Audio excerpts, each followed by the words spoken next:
The PCL Final Four is finally here. And I can't wait, y'all. We've waited a very long time to get to this point. It's been 16 contestants, some of the best NBA debaters across the globe. We lined them up all in a room, and we let them go head to head, toe to toe, to see who would prevail. And now we finally got to the Final Four. And it's a lot at stake between these four contestants. They have battled their asses off. They've debated their tails off. They've, quite frankly, just did what they were supposed to do. And they've got to the point of being in the last four to win this belt and $1,000 cash prize. And ladies and gentlemen, we have three good topics for two of these debates with four great contestants, and it's going to be amazing, y'all. So to kick us off, we got John D and Pirate. And then shortly thereafter, right after, we have Mars versus Hayes. As you know, Mars is the number 1 seed. Hayes is the number 11 seed. So shout out to Hayes for making it this far. And then we got the number 10 seed, John D, who was a wild card, who quite frankly wasn't even supposed to be here. But he's exceeded all expectations and quieted all doubts, and he's made it to the Final Four. And then you have a favorite from the beginning, who we didn't know how he was going to fare because we haven't seen him in the debate ring for a very, very, very long time. But Pirate came and stood on business and made all his contestants walk the plank. And now here he is, back from sea, to give y'all hell in the Final Four. So let's go ahead and get into it, y'all. This is going to be a very fun day. Y'all grab your popcorn, like the video, subscribe to Player's Choice, and get ready for two good-ass debates, y'all. I'm going to sit back, and I'm going to enjoy it just like you guys do. All right, let me go ahead and bring these guys up, and we're going to go ahead and get into it. We got three amazing topics. Let me talk to these guys first, though. Pirate, what's the word, my friend? Hey, Ron, how you doing? I'm all right. Hey, I'm ready to see some fireworks. Oh, I'm ready to I'm ready to blow some shit up. So okay, you is this serious Pirate or is this funny Pirate? Is this a mix of all of them? Is it just you getting straight to business? We'll have to see, man. But yeah, I know. I think I kind of left the fun and games back in the preliminaries. It's time to get down to business. Okay. So no Magics or Johnsons or Erect Clays. Well, I wouldn't say that. I mean, we'll see. There's always an innuendo behind every rock. Okay, no doubt. John D, what's the word? How y'all doing, man? How y'all doing? Man, I'm smooth. Good, John. How you doing? I'm good, man. How you doing, man? I'm real good. Before we get into everything, I once again want to congratulate both of you guys for making it this far. You guys are the cream of the crop, the creme de la creme, and the best of the best at this moment in time. But only one of you guys can move on to the championship to have an opportunity to hold this belt. Y'all ready? Yes, sir. Yeah. All right, let's go ahead and get into it. We got three fabulous topics, two amazing contestants, and one PCL debate right now ahead of us. All right, y'all. The first topic of the day that we are going to get into is which team had a better overall roster? The 2020 Lakers or the 2024 Celtics last year? John D, you will go first, and your time will start whenever you do. So when I was brought this topic, I wanted to look at what made the Boston Celtics so dominant. What helped them win a championship in May. So I looked at it, and they played a lot of positionless basketball. They were dominant on the offensive and defensive side of the ball. And then I look at the Lakers, they can play the same positionless basketball that the Celtics played. They can be just as dominant on defense as the Celtics were. They can be just as dominant offensively as the Celtics were. And the Celtics had a deep roster with guys like Al Horford, Peyton Pritchard, Sam Hauser, guys coming off the bench. But when we look at the Lakers and how dominant they were on defense, they're giving you everything you need defensively to be dominant. You have the perimeter defense, you have the wing defense, you have the paint protection. And offensively, we were just as versatile because our lead ball handler, just like the Celtics, was not a point guard.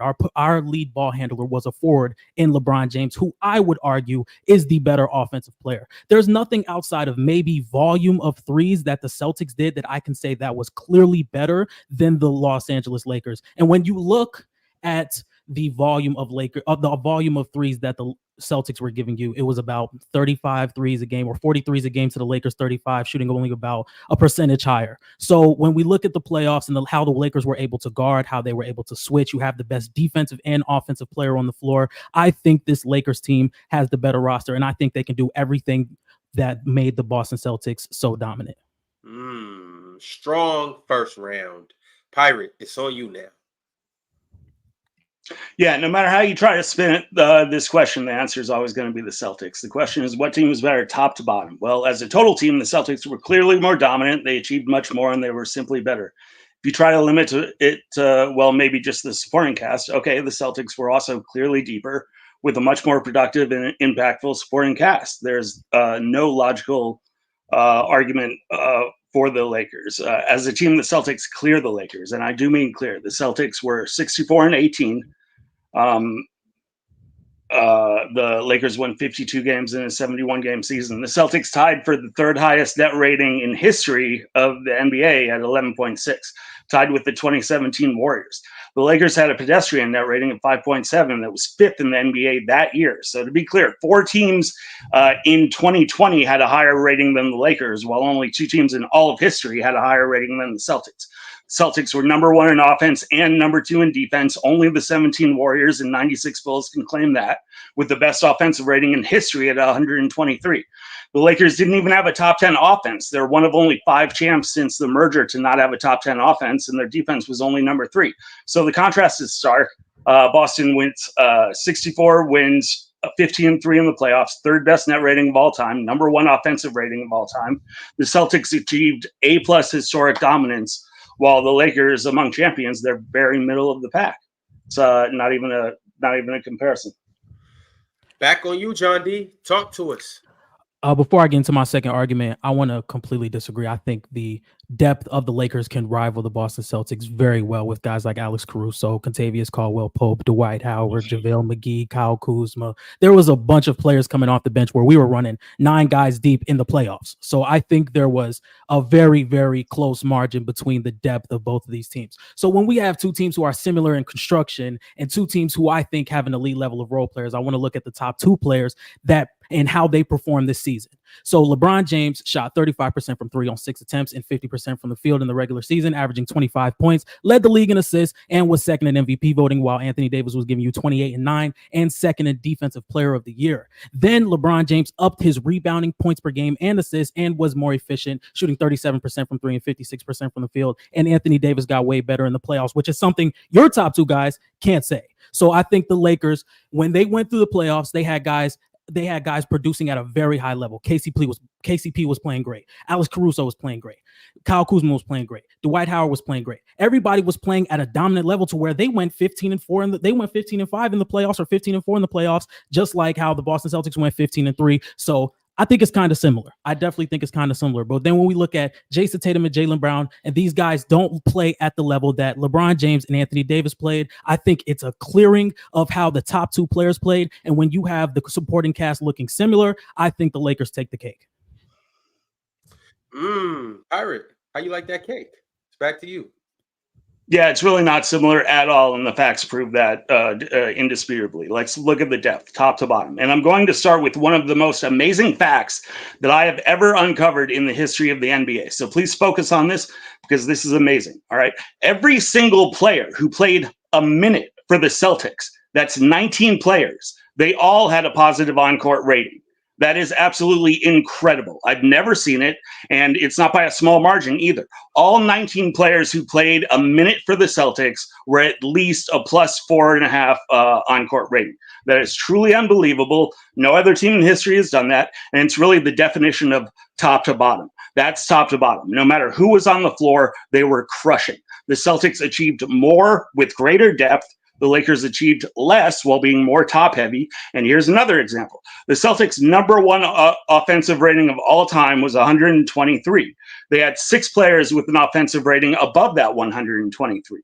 Cornette, Horford, Pritchard, Porzingis, Derek White, and Sam Hauser. Did you notice who was missing? Tatum and Brown. The 2 leading scorers were below that 123 benchmark.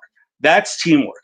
The Lakers, on the other hand, had a mediocre offense of 112 that was carried by their 2 stars. LeBron and AD were among the 5 players who exceeded their benchmark of 112. That's top-heavy.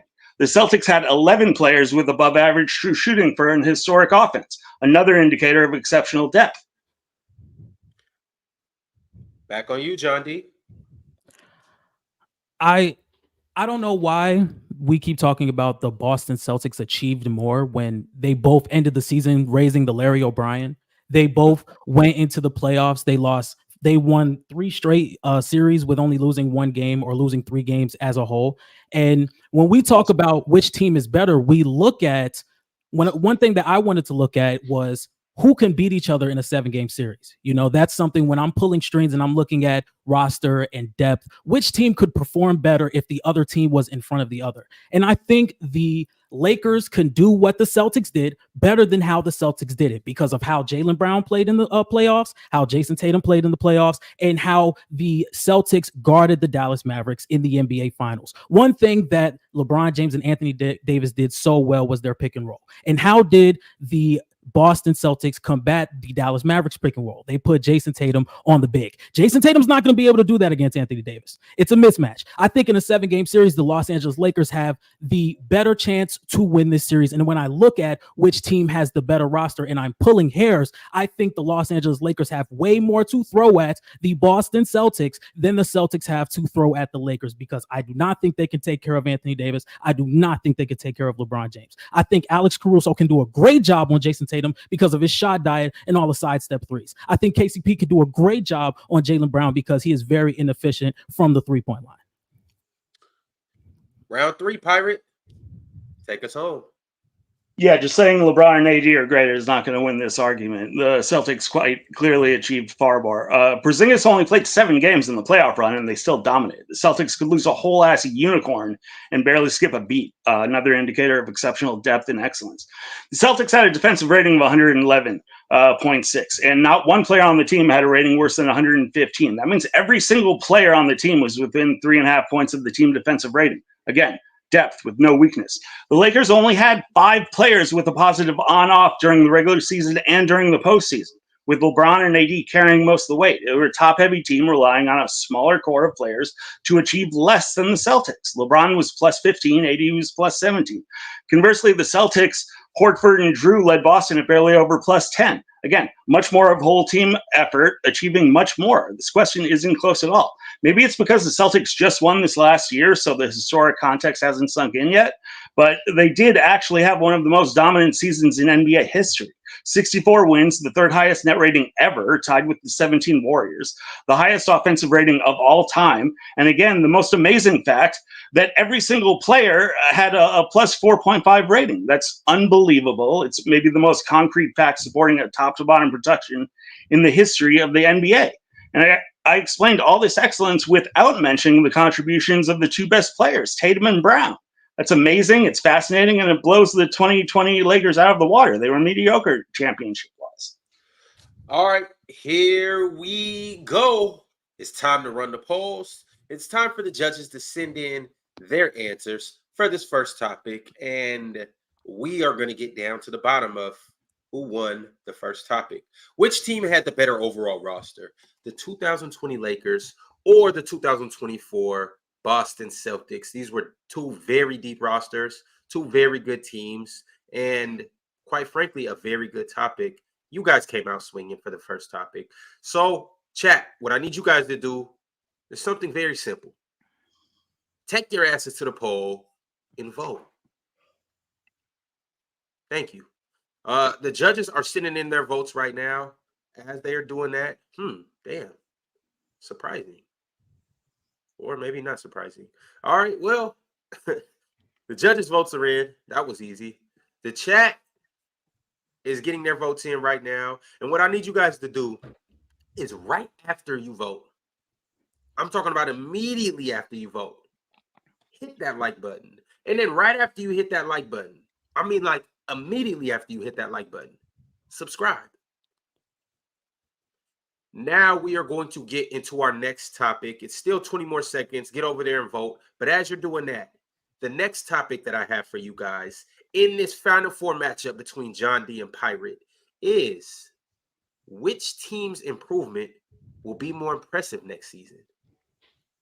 These guys have two teams, and they will debate why this team will have the more impressive improvement next year. We have the Spurs and the Rockets. John D, you went first for the first topic. So, Pirate, it's on you for the second topic.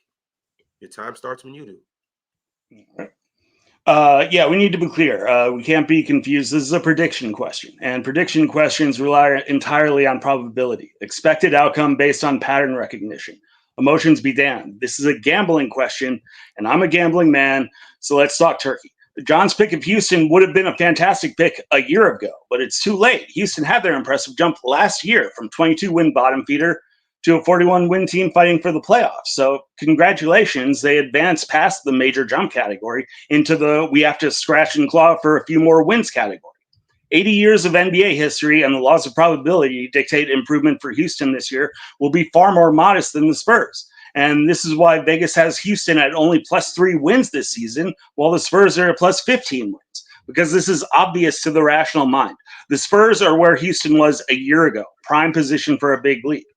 Now, you can dream of the Rockets winning 60 games, winning the finals, but logically, that's very doubtful. The Rockets are in the space where they could even be a better team than they were last year and still end up with the same record or worse. That's the cruel reality of contention in the West. The Spurs, on the other hand, are a 22-win team with nowhere to go but up, with a generational player entering his sophomore year. They were essentially tanking last year. They addressed weaknesses and are virtually certain for a far more significant improvement than a team like the Rockets. So you can call it basketball, but the flip side's emotional ball. And I guarantee math has won a lot more money betting these things than emotions. So, John, I bet you $100 the Spurs win more than the Rockets, add more wins than the Rockets. John, you taking that bet? I'll take it. Okay. I'll take it.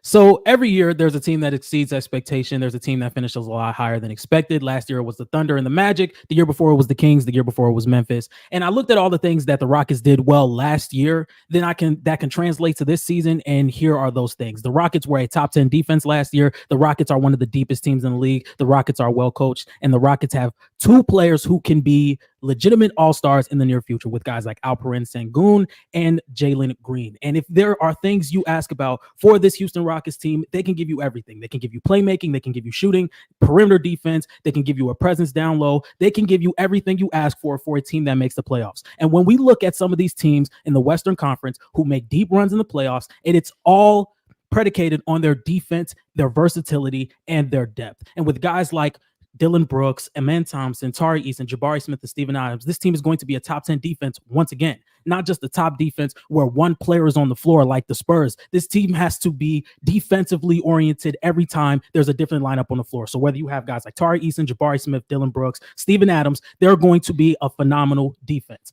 Next, they have multiple players that can fill a role. Jabari Smith is a solid shooter. Jalen Green is a solid shooter.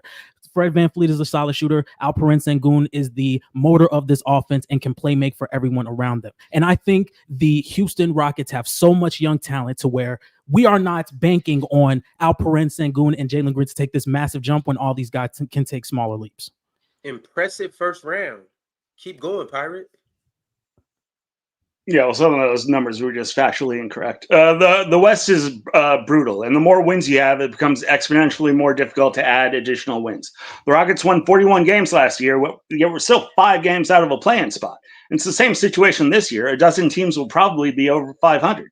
So again, that's why smart money in Vegas has Houston adding 3 wins and the Spurs adding 15.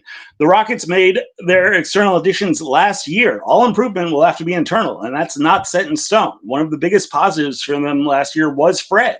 He's a 31-year-old who played 73 games last year, but he averages less than 60 games for his career. If Fred plays less games or has any drop-off, that's going to hurt a ton. And despite all the anticipation for Jalen Green, his actual production has not changed since the day he entered the league. He gets hot, he gets cold, and again, he ends the year a -8 net rating on a +1 team. Young players don't automatically get better. Thousands of physically gifted guys have started inefficient, and then they stayed inefficient. The Rockets were 20th in offense and 9th in defense. To make a major leap in the West will require major improvement in difficult areas. The Rockets were 26th in EFG, 25th in assists, 29th in fouls, and 29th in opponent free throw attempts. Those aren't just quick fixes. Out of the 13 guys who took the most shots, Sengun was the only guy who cleared league average efficiency, and just barely, and that really matters. It's a young roster, but no, this is absolutely not a roster you expect a huge jump in efficiency. So, John, I'll bet you $100 the Rockets don't hit league average efficiency next year. So when we talk about the San Antonio Spurs, this is a team where 2 seasons straight they went 22-60. And we talk about banking on one player, Victor Wembanyama. If he were to miss any time in this season, even if it was just 10 games, I could bet money that the Spurs could go 0-10 in that stretch of games because they still have not made serious improvements around this team. You're putting a lot of pressure on 40-year-old Chris Paul and Harrison Barnes to really lead you to more victories this season. And when we talk about which team will improve more, Victor Wembanyama stands alone as the sole reason on why this Spurs team can improve. And don't get me wrong, Wemby is a fantastic player, but when we talk about this Spurs team, they're still bottom of the league in offense and defense when Wemby is not on the floor. Those are things that matters. Guys like Harrison Barnes, CP3, and a rookie Stephon Castle is not going to change that. This is a team that is not well-rounded enough for this team to make such a huge jump in the Western Conference. Once again, for them to be like, okay, we're going from 22 wins to maybe now we're at 35, 36, or 37. I don't believe that to be possible because this team is so bad without Victor Wembanyama. And I want to talk about the Philadelphia 76ers because when Joel Embiid did not play, the Philadelphia 76ers tanked in offensive rating, defensive rating, and net rating. And this San Antonio Spurs team is not good at all without Victor Wembanyama. You could chalk it up to Victor Wembanyama having the greatest season of his career next year, and yet this team is still not good enough around him for them to have this fantastic leap. Back to you, Pirate. Spurs won 22 games last year. They have nowhere to go but up. Wemby is a once-in-a-generation player, and the sophomore leap is historically the most dependable jump for generational players. The most conservative projection is 10% increase in minutes and 10% increase in production. For Wemby, that's a baseline of 25 points, 12 rebounds, 4 blocks, and odds-on defensive player of the year. The Spurs were basically tanking last year. Pop is old, but he ain't stupid. When Wemby was on the floor with Trey Jones, the team was plus 10. Simply any actual point guard made a huge difference. All right. Vassell was the only guy on the roster who played 30 minutes a game. This year, they'll have Trey Jones, CP3, and Stephon Castle, the rotated point guard. And no, that's not Magic and Steph at point guard, but it's going to help Wemby and the team a lot. They'll have Vassell, Keldon Johnson, and Harrison Barnes on the wing, and they can concentrate more minutes into these guys. So no, they're not winning any championships, but it'll be a hell of a lot better for Wemby and the team. And should add up to a lot more than 22 wins. And that's the essence of the question. Sure, the Rockets are probably going to be better next year, but that's not the question. The Celtics are going to be better than both these teams, but they aren't going to improve more. The Rockets adding wins is simply far more difficult. They may even improve and still actually win less games. So, John, I'll bet you $100 if one of these teams actually wins less games than they won last year, it'll be the Rockets. Do we have a deal? This is an obvious answer. The Spurs, the probability is near 100% higher. John, is it? How much you make a year? Because you just throwing money away. You're just throwing money away. No, I believe. Do we have 3 bets? We have one. Hold on. Restart the time. Come on, man. Restart the time, JD. Hold on. Yeah, right yeah. quick. Start the time from the top. Start the time from the top. Put your money where your mouth is. I put it one time. John D, are you accepting the bet? Yes or no? Yes, I'm accepting the first bet. I'm not accepting any more bets. Okay. I'm not accepting any more bets. I don't. I think if you believed what you said, you'd be happy. Yeah, I put my money where my from mouth is, but I'm not about to. I'm not. Nah. Anyway, if I could get to my topic, the projected starting five for the Rockets will be Fred VanVleet, Jalen Green, Dylan Brooks, Jabari Smith, and Alperen Sengun.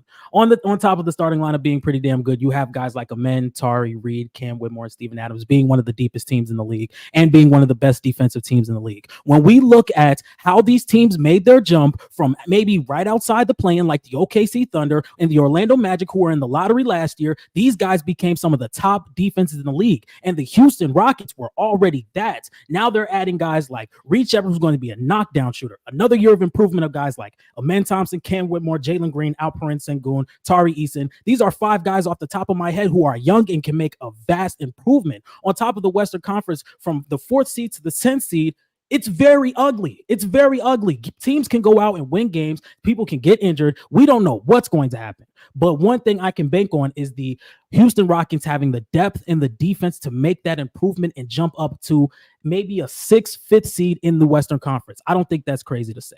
And in any given game, especially with some of these teams like LA, New Orleans, who have constant injury concern, I think there's more of a chance that the Rockets finish as a top 6 seed than the Spurs finish as a play-in team. And there are many players who are going to make jumps, whether it's Jabari Smith, who's going to be more efficient from 3, Jalen Green, who's going to be more efficient in general, Reed Shepard coming in and doing what he is expected. If you add an offensive jump to this already top defense in the league, their improvement can be extremely high.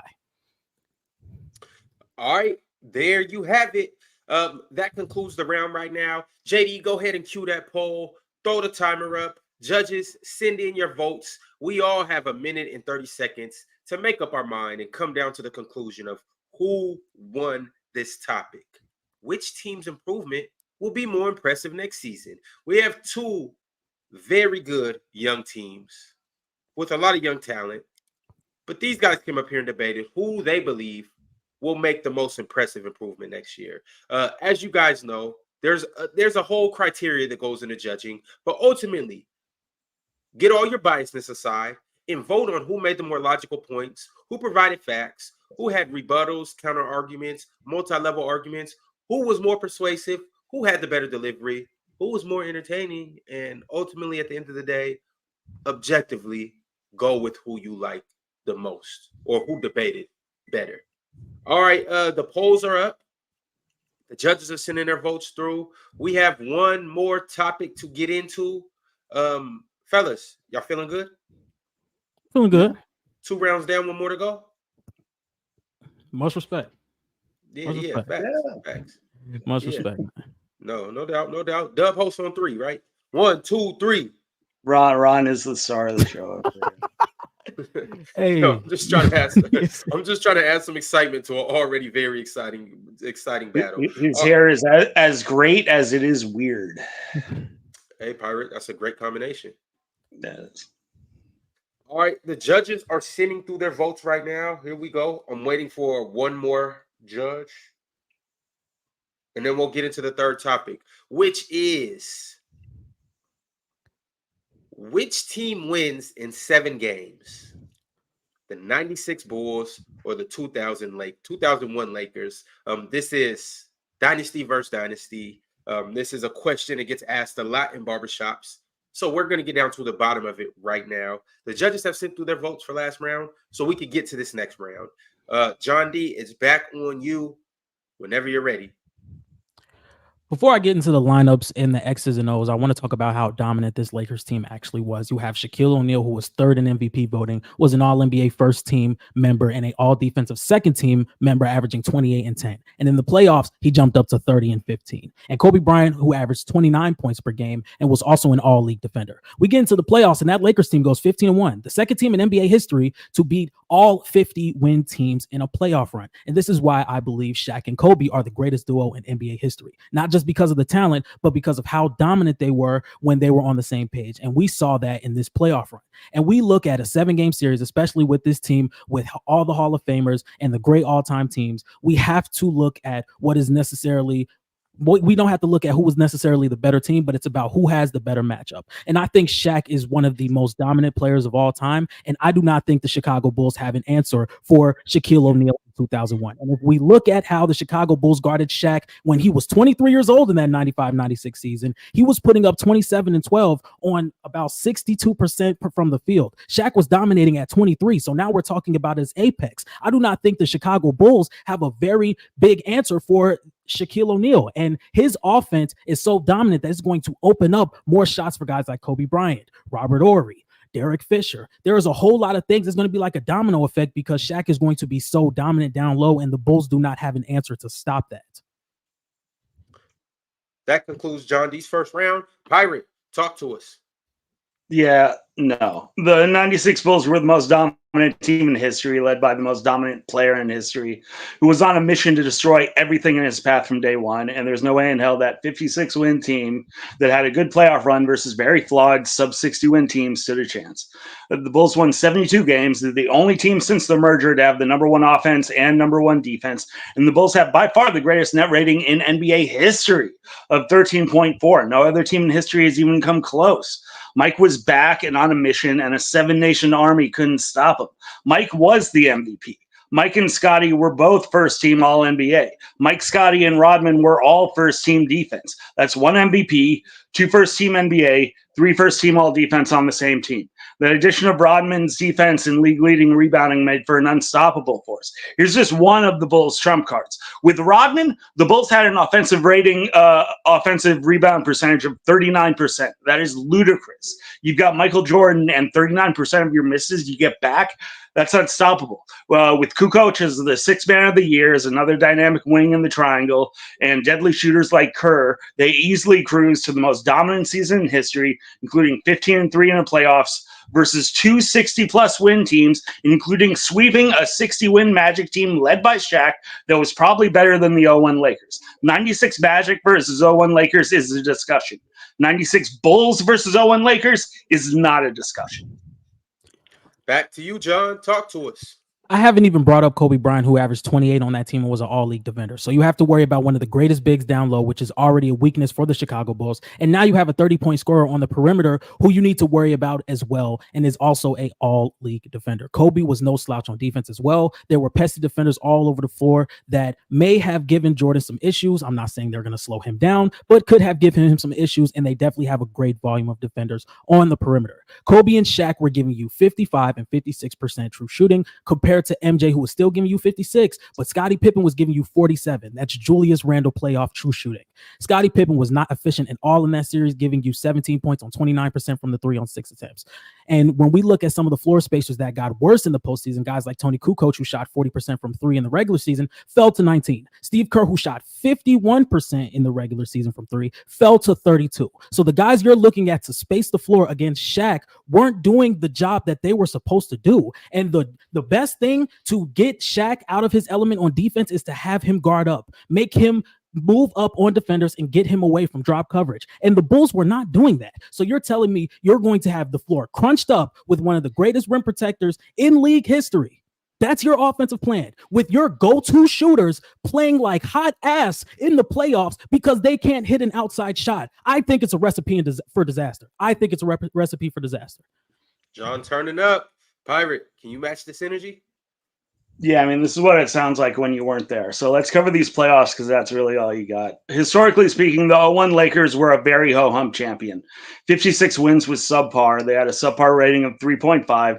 They had by far the worst-ranked defense of any champion, 21st ranked defense. Their one claim to fame is that postseason record versus very flawed competition. So to be clear, the Lakers played 0 60-win teams. The Lakers played 0 top 5 offenses. The Blazers had a broke-down 36-year-old Sabonis who retired after that series. The young white chocolate Kings, they were pups. They were a year removed from a 27-win season. The Spurs were in a gray zone between Parker and Ginobili, hadn't arrived yet, with the 35-year-old shell of David Robinson, and the offensively challenged Sixers. If you think beating those teams means anything versus the Bulls, the most dominant team ever, you got to get your head checked because that's ridiculous. The Bulls played 2 60-plus win teams and smoked Shaq. The 96 Magic and Sonics were both championship caliber teams, and the Bulls decimated them. The Shaq-led Magic were coming off a finals appearance. They won 60 games, which is more than the Lakers or any team the Lakers played in the playoffs. They had a far more potent and diverse offense than the Lakers, with an offensive rating more than 5 points better, and they got destroyed by the Bulls. They got swept. They lost by an average of 19 points a game. They had 113 offensive rating, and they were held to 85 points a game. The Sonics were a fantastic 64-win team, and they lost their first 3 games of the finals by an average of 15 points. Series over. You've talked more about the 96 Magic than the 2001 Lakers. This is peak They were Shaq. better. This is peak Shaq. So when we talk about Shaq and how he dominated the Bulls in that series, now you're giving him a better team. The starting lineup in the playoffs was your starting front court was Scottie Pippen and Dennis Rodman. That's not stopping peak Shaq. It's not doing it. And I just brought up last series how your floor spacers couldn't hit a shot in an era where three-pointers were very, very low in volume. So you already have a crunched up floor with one of the better rim protectors in the league, somebody who can definitely play defense on that side of the ball and reject shots like Scottie Pippen, Michael Jordan getting downhill. And when we look at that, you talk about the Los Angeles Lakers having a 104 defensive rating in the regular season. That went all the way up to 97 in the postseason. So the narrative that the Lakers had a terrible defense that season is just false. Derek Fisher came back and he set the tone for that Lakers team. They went 8-3 in their final 11 games. Guys like Derek Fisher, guys like Robert Horry, guys like Ron Harper, guys who set a tone on defense, they missed a lot of games that year. So for them to jump up from 104 defensive rating to 97 in the playoffs, that shows how elite they were when they got everybody on track. And with how the Bulls played in that postseason, they're not going to be able to hit a shot. Michael Jordan was the only efficiency coming from that team. Round 3, Pirate. All right, look, both these teams were coached by Phil Jackson and ran the triangle. But as Phil Jackson himself said, the Bulls had the optimal personnel. Pippen, MJ, and Kukoc could plug and play into the wing position of the triangle far more effectively than the Lakers, who only had Kobe as a dynamic wing player. Pippen could exploit the weak side of the as a passer and a scorer, unlike anything the Lakers had. Kukoc was a Swiss Army knife. Steve Kerr's the most accurate three-point shooter in history, and Bushler were deadly from deep. The Lakers were much more of a two-man offense, where the Bulls, they passed more, they passed better, they had a higher assist rate, and Rodman's rebounding gave them an insane amount of second-chance opportunities. And the Bulls are built to stop that two-man offense. You got the greatest perimeter defense ever with MJ, Pippen, and Harper. You got a 7'2" big body and Longley clogging the paint, and then you got psychotic Rodman sliding over. You've got 4 7-footers if you need to foul Shaq and send his 50% free throw shooting ass to the line. The Bulls have the greatest net rating in NBA history, number 1 on offense and defense. They were obviously at the top of most all categories. One of the more obscure categories that I'd like to highlight is the Bulls were number 1 in limiting their opponents to the fewest assists in the league. That's because every pass versus the Bulls was an adventure. Chicago's defense was a shark tank, and every pass was a piece of raw meat waiting to be devoured. The Lakers were second to last in forcing turnovers, where the Bulls were a squad of ball hawks. The 96 Bulls dominated every area of basketball, and the 01 Lakers had a good... Sorry, Pirate. I had to mute you because your time is up, and so is topic number 3. Ladies and gentlemen, the poll is up, the time is up, and I need you guys to get over and vote right now. Fellas, I can't wait to ask you guys how you feel about this battle, but I can't have any vote tampering at all. So until this minute is up, you guys have to stay silent. But chat, you guys don't have to stay silent. Keep going in the chat. Get over there and vote on the poll. Like the video, subscribe, and become a member if you haven't yet done that. It's a lot at stake, y'all, for these two fellas right here. We have $1,000 cash prize, and we also have this beautiful belt right here that I don't know if I'm actually going to send out. But one of these guys may get it if they win it. We'll just have to see. But it's a lot at stake right now. We need you guys to do your job and vote on who was the better debater. And which team wins in a 7-game series? The 96 Bulls or the 2001 Lakers? Here we go. The polls is up. The votes are coming in. And we have 20 seconds. Tick, tock. All right. The judges have sent theirs in. You guys have 5 more seconds on the poll to go ahead and cast your votes. But it's looking like it's pretty much set in stone. All right, fellas, that is the time. That was a good one, y'all. That was a good one, right? Much respect, man. Much respect. This was fun. Yeah. Man. Yeah, it was fun, John. I don't think we've ever crossed paths before, but yeah, it was very entertaining and fun. Yeah, I had a good time, man. What was you guys' favorite topic? I don't know, man. That's a good question. I mean, my favorite topic is the Bulls. Like the '96 Bulls were just really a watershed moment in my life. That whole season was just amazing. It's gonna stick with me forever. And any chance to get to talk about the '96 Bulls is always fun for me. It was a very special time in life. A Lakers team I was alive for was the 2020 Lakers. Yeah, I love talking about them. I love talking about them, man. I love talking about them. All right, fellas, we're going to go through each and every round, talk a little bit about it, and then I'm going to let you guys know who won each round. We're going to start with round 1. Any predictions? I don't know. Yeah, we just let's just. I don't know. I don't know, Ron. Come on. All right. Well, say the masochist over here. We had 5 judges for this debate. Oh, really? Oh, and 5 judges all went with the same person. With the sweep for topic 1, Pirate, you pulled the belt out and took round 1. Thank you, all 5 judges. Appreciate it. Topic 3. The Bulls versus the Lakers with a 4-1 victory. Pirate, you said it was a watershed moment in your life, but you lost this one 4-1. John D, you won round 3. Really? And last but certainly not least, to determine who will go to the PCL finals. Topic 2.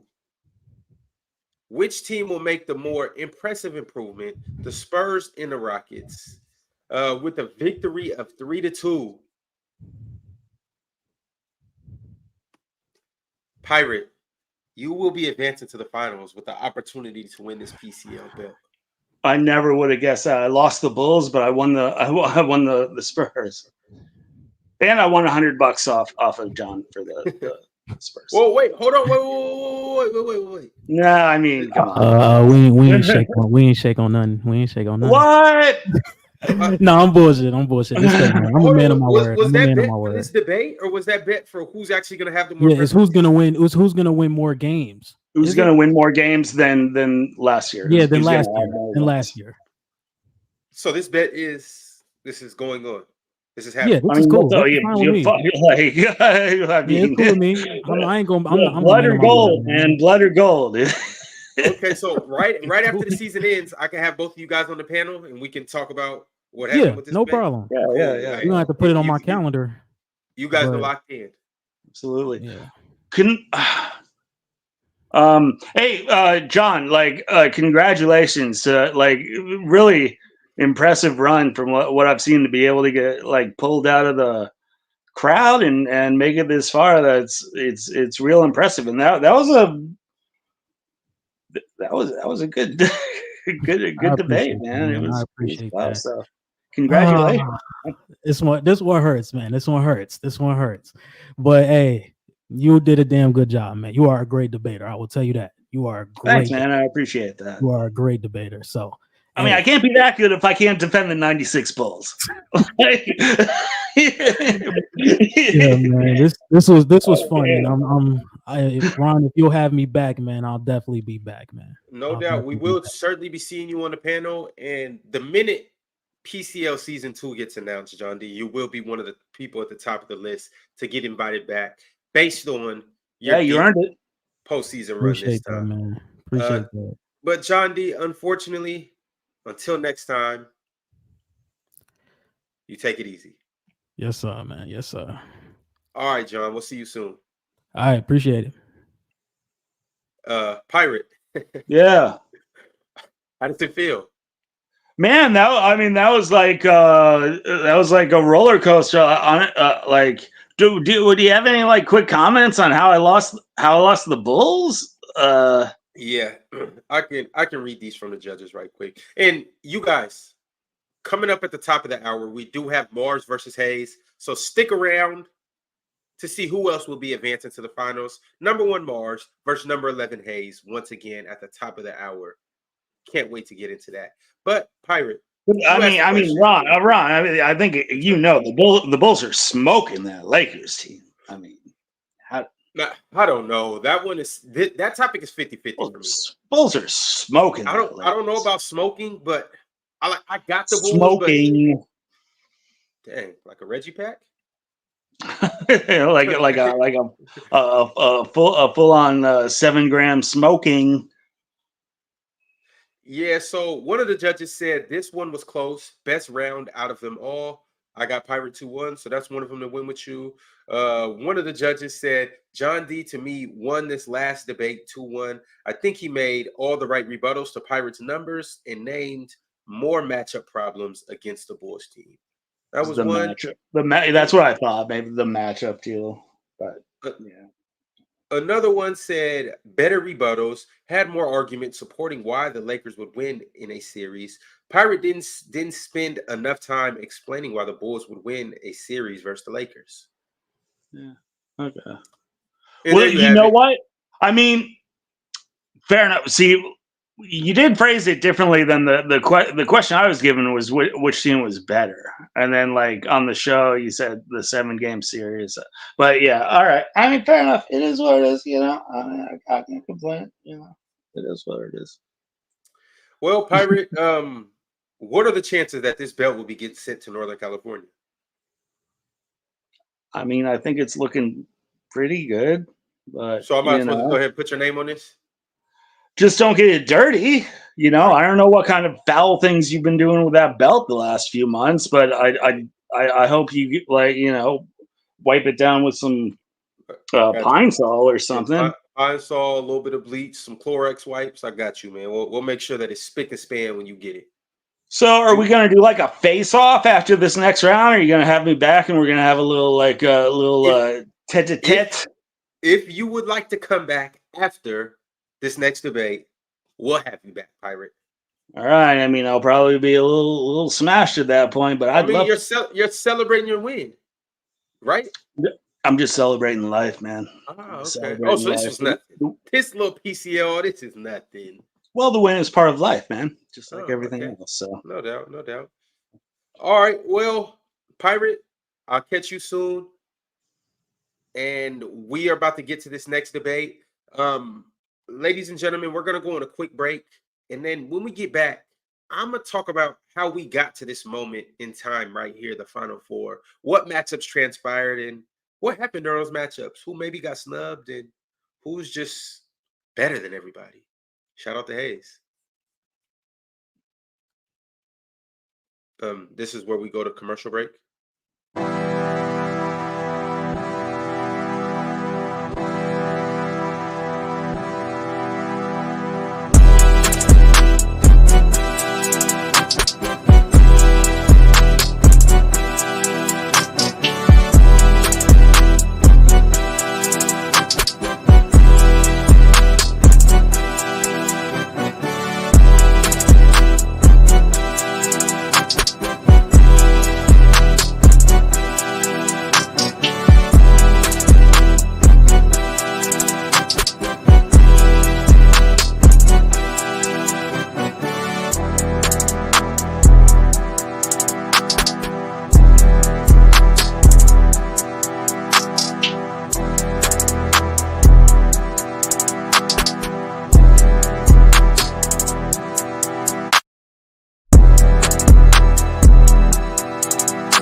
All right, y'all. We are in the final four right now. We just had a matchup between Pirate and John D, and Pirate was the victor. He will be advancing to the championship. Salute to Pirate for coming up here and showing that he really is one of them ones in these ones. But we had 16 contestants. We had groups. We had a whole rollout to get to this point. And it was amazing, y'all. And so this is how we got here. And these are some of the matchups that happened. And this is who won and who got packed up. And this is just what it was. You guys remember, we had Mars and Jack kick off the playoffs, and Mars kicked Jack's ass. Mars swept Pirate in every round 3-0, unsurprisingly. And Mars advanced to the next round. As the number 1 seed, we expected that from Mars battling against the number 16 seed. Next time, I will be sure to give Jack all 3 Jason Tatum topics, and we can all put our money on Jack beating Mars. But that never happened, so shout out to Mars. Jack, PCL Season 2. Need you to do a little better. All right, the next battle, ironically, was Hayes versus Penn. And Penn came out and run the first round. He came out swinging, run the first round 2-1. And then after that, Hayes pulled out that belt and spanked that ass. 3-0 in the next 2 rounds, and Hayes ended up beating Penn 2-1. So shout out to Hayes. Slow start, but bounced back and eventually won that round to advance to the Elite Eight. So shout out to Hayes. Then we had Pirate versus Casual. And, well, Pirate showed once again that he's one of them ones. And he swept Casual on all 3 topics with the sweep round 1 3-0, or topic 1 3-0. And then in the next 2 topics, he won those 2-1. So shout out to Mars, shout out to Hayes, shout out to Pirate. That's how they won those first rounds, or the round of 16. Then we had Chill versus OG the Beast. And it's a lot of conspiracy theories about what happened here. You know, Chill and OG the Beast, they are cousins. They go way back, and some people, Mars, were saying that Chill just put in a call to basically tell his cousin that he can't lose in the PCL because this is, well, his platform. So he can't lose on his own platform. And, well, OG the Beast just never showed up. So he was disqualified. And Chill got a bye round. So shout out to Chill. In the round of 16, he got a bye round. Next, we had Swipe and ZZ. And Swiper walked right through that round, winning all 3. The first 2 rounds, he won 2-1. In the last round, he swept ZZ. Salute to Swiper. ZZ, I thought the judges were being disgusting, but hey, what happened, happened. And Swiper moved on from the first round to the second round. Next, we had the kid from Ohio, man. Hey, we had the kid Dion, who was actually one of the more just surprising stories in this whole thing. He was the number 2 seed. Shout out to Dion. He was whooping ass in the regular season. But then the playoffs rolled around. And in the first round, Dion, well, he kept his momentum and he swept MTEL. First round 3-0, second round 2-1, third round 3-0. Shout out to Dion. He came, he saw, and he conquered. Then we had John D versus Elder Rufus, which Chill was not the only one that got a bye round. Because, well, Elder Rufus just didn't show up. And so John got a bye out in the first round, and he got to move on to the second round due to Elder Rufus being disqualified. And last but not least, we had Gifted versus the Big Ox. And y'all, well, this was supposed to be one of the better battles in the PCL. I was looking forward to it. It's a reason why we made it the marquee matchup of that day. And, well, in typical Kings fashion, the Big Ox disappointed us. He showed up and didn't talk about absolutely nothing.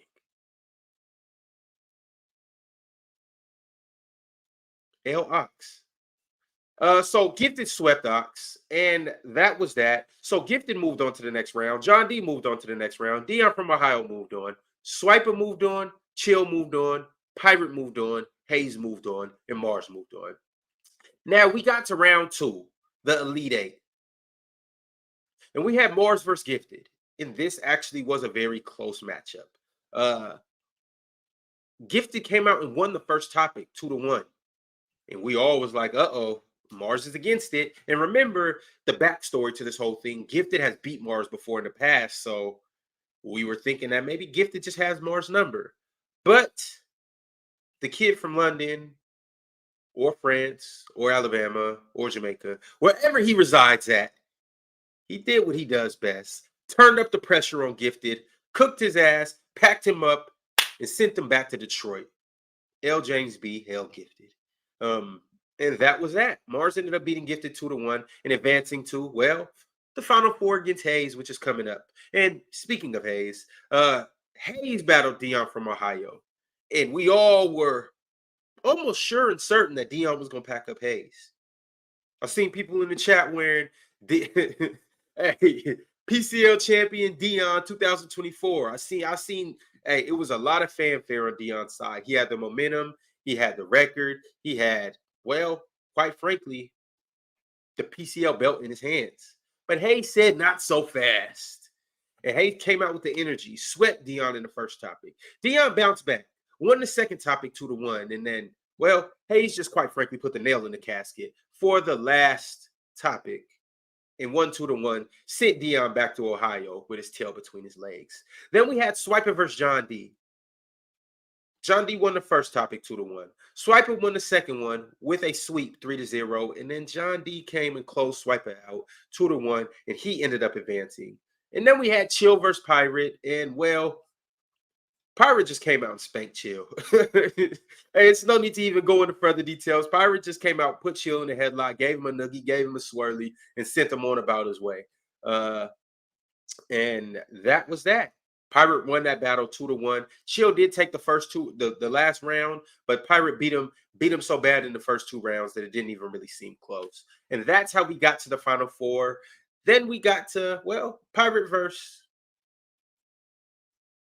John D, and Pirate just did what Pirate does and advanced to the championship. But up next, we're finally here to this other battle in the Final Four with Hayes versus Mars. This battle also has some historical context that I'm going to highlight before I bring both of these guys up here, and then we get into this battle. But before I do that, you guys, make sure you like that video. Make sure you subscribe and chat. Keep going. All right. If you guys remember, we were putting together all the brackets and whatnot. And remember, Mars had a lot to say about these brackets. He said that Big Ox, Casual, Elder Rufus, and OG the Beast, he said they probably had the best bracket. But he also did say that Penn, Swiper, and MTEL, and in them, he said that they also had another grueling bracket, and he said that was probably the best one. It was one of those two. He said the other ones, well, didn't really matter. He said that his bracket was just him and Pirate, and nobody else mattered. And then he said Chill actually handpicked his bracket and picked the 3 easiest opponents in this whole PCL. Yes, he said Jack was a wipe. He said Dion was light. And then he said Hayes was, well, Hayes was just Hayes from the logo. Simply how he put it. And, well, fast forward weeks later, it happens to be Mars and Hayes from the logo going head-to-head in this Final Four matchup. But it is one thing that Mars was right about. He was right about his bracket. He was right that, well, himself, who was the #1 seed, would make it this far. And, well, he made it this far. And then he was also right about Pirate being his most formidable opponent in this whole thing. And Pirate has held up his end of the bargain in their division by making it to the finals. We'll see if Mars can do the same thing as well. But, ladies and gentlemen, it's about that time. It is 7 p.m. Eastern time, and we are about to have some fun in the final four of the PCL. Let me go ahead and bring these guys up here. We're going to talk a little bit, and then we're going to get into these topics. Hello, number one seed. Do you have anything else to say about From the Logo? No, I don't watch it. So, Anything else to say about that division? what, the Chills group? Yeah. I mean, Dion was a number 2 seed, and Hayes is in the semifinals. So they overachieved, or I was just wrong on my or estimation. somebody just had to win. Well, someone does have to win. I mean, even today, if Hayes wins, I mean, someone has to win. It's going to be me or him. There's no other options. So it's about 50-50. Okay. All right, well, Mars, as the number one seed, I want to congratulate you. You have kicked ass and taken names up to this point. We'll see if you can continue to do that. Hayes, what's going on? What's up, brother? Repping Chicago as always. Always, everywhere I go, at all times. All right. Hayes, I have to ask you this question. Do you feel like an underdog? Yeah, come on now. Absolutely. No, like, I'm not going to even disrespect Mars like that. Absolutely. All right. Are you sure you don't want to disrespect Mars after all the disrespect he's dished out? I feel like this. Like, Mars, even in that, did say like he just wasn't familiar with my game, but I feel like this. Like, I beat who was in front of me. If this is a yearly thing, I'm gonna be back every time. If Deck the Halls is the thing, I'm gonna be back every time. And even if he doesn't respect it now, he will at some point. It is what it is. I gotta show and prove. I'm the new kid on the block. I gotta show and prove. So okay. All right, fellas. I'm very excited about this. It's time to go ahead and get into it. We have 3 amazing topics. The first topic we will start with is Charles Barkley versus Dominique Wilkins. Who would thrive more in today's game? Mars, you are going to kick us off. Hayes, you will be going second. Mars, your time starts whenever you are ready. I see you got the do-rag on. I see you got the hoodie on. You look like you're in your element. Hayes got the fitted cap on. He got the Chicago. You repping Chicago. Y'all, the PCL Final Four starts right now. Let's do it. I think you got to start with what the definition of thrive is. It means to prosper or flourish. That's what thrive means. So I think I got to start with how much are you thriving if you're worse than you were in your time? We're talking about Charles Barkley, who I think most people agree was a better player than Dominique Wilkins. I'm sure that's the angle Hayes is going to approach. I agree with that. But when we talk about thriving, it's about how much better are you in today's game than you were at your time. I think Charles Barkley will be a worse player in today's game than he was in the 80s and 90s. And I think Dominique will be a better player than he was in the 80s and 90s. Even if he may still be worse than Charles Barkley, he would in turn thrive more because of how much better he is than he was in his time. And the reason I believe that is because I think it comes down to translatable skills and the way in which they played at the time. We can't go to numbers because the air attacks and all of those things. So we've got to look at their play style and how they played. Charles Barkley is factually one of the most efficient scorers we've ever seen. He has 2 of the 3 most efficient scoring seasons ever.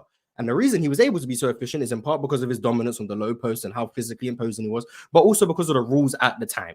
Charles Barkley was someone who we have the Charles Barkley rule because he was backing down people for 15 seconds, able to get himself easy layups and all of those things, plus illegal defense in situations where you can't send doubles or you have to telegraph them in a way that makes it easier for guys who are elite in isolation to thrive. 2 of the ways in which Charles Barkley was able to be one of the most efficient scorers ever don't exist in today's game. So when we talk about thriving, Charles Barkley is someone who will have 2 of his best skill sets taken away from him. Dominique Wilkins, on the other hand, is someone who his best skill sets get emphasized in today's game. So that's why I think Dominique Wilkins will thrive more than Charles Barkley. Okay.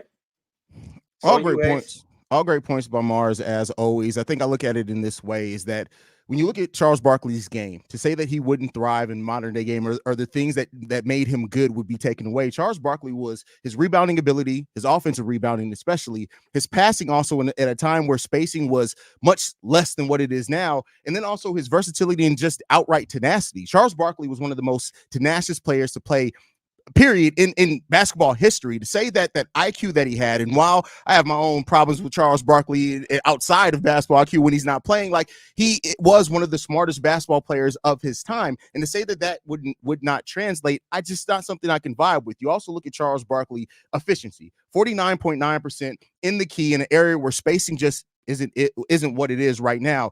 That spacing, I think, could help Charles Barkley thrive. And then also 47.6% from 10 to 12 feet, when at that point the league average was 41%. Also, to go back to that numbers in the key, 53.9 was the league average at that time. 59.9 is what Charles Barkley thrived in the time where there were more dominant big men.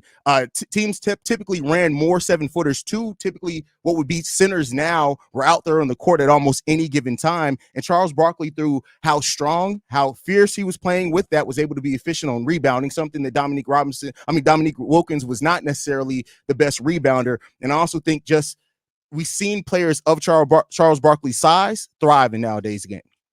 Back to you, Mars. Let's hear it.